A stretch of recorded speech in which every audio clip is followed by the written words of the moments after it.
We went back there at the beginning of season 2, and it was a brown, barren hillside because we didn't have any rain, and that's the nature of the weather in Los Angeles.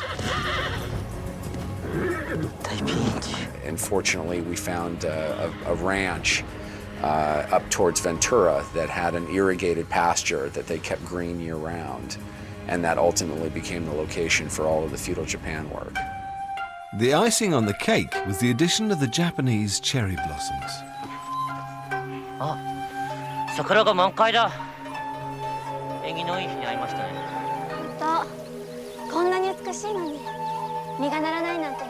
Cherry trees that are blooming when we need them to bloom are hard to come by in Los Angeles. We made those trees and put them in a kind of grove of California oak trees. I think we had 5 trees, and it seems like we're in a grove. But by moving them around in the various angles that we shot, we were able to always feel like we were in the grove of trees. But in no shot do you ever see more than 5 trees, because that's all we had. And how about those beautiful petals? They're paper, they're actually like origami kind of cherry blossom, but you can't tell. These fake petals were just a small part of creating the illusion of the beauty of ancient Japan. Making feudal Japan come to life really had a lot to do with the art department and set dressings. Things that the actors carried, using animals, the horses, and all the way down to the saddles that they used.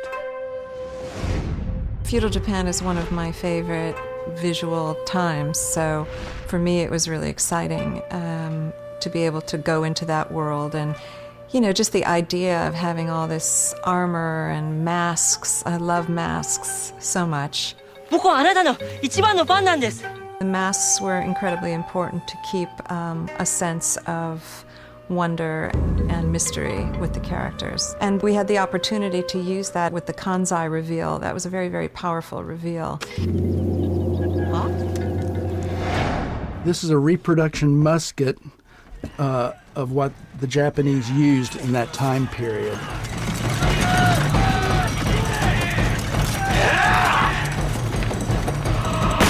It's very heavy. This is a gourd we made. Here, have some sake.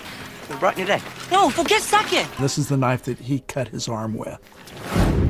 Ruth Amon and her art department spent hours and hours doing the artwork, having it printed on rice paper, and it just really turned out really beautiful. Probably one of my favorite props of the whole show.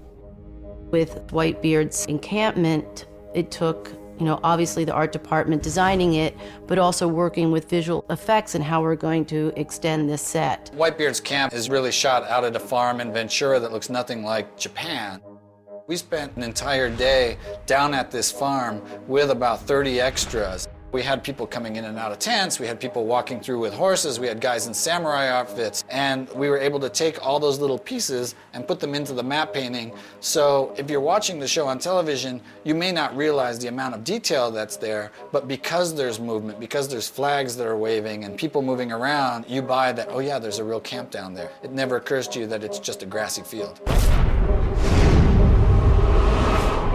And in the blink of an eye, the Heroes production jumps to yet another location. New York in the future was a really challenging and completely fun visual. When you think about New York without a single soul in it, it just doesn't feel right, and that was the really exciting part about it. We shot that in downtown LA. You start with the art department, those guys getting in there and just making it look like hell. When everyone's gone, the garbage is just going to pile up, and that was a great way to show the scale of kind of humanity gone. We're in New York. Where is everyone? To pull that off, we shot that on a Sunday morning. We closed the streets down, and as far as the camera could see down the street, we had police officers holding back traffic and PAs holding back pedestrians, and that's how we were able to get that empty, deserted, vacated look. June 14th, 2008. This is next year. The true New Yorkers on our show don't think it looks anything like Manhattan, but I think to the viewing public, it's a good substitute.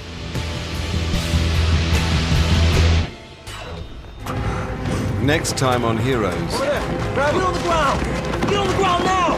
the streets of New York are cleaned up. Do you have any symptoms? Are you sick? Sick? What the hell's going on? Take them to decontamination, now! Desperate times call for desperate measures. Johnny's feeling neglected in 2 Pints next, here on BBC Two.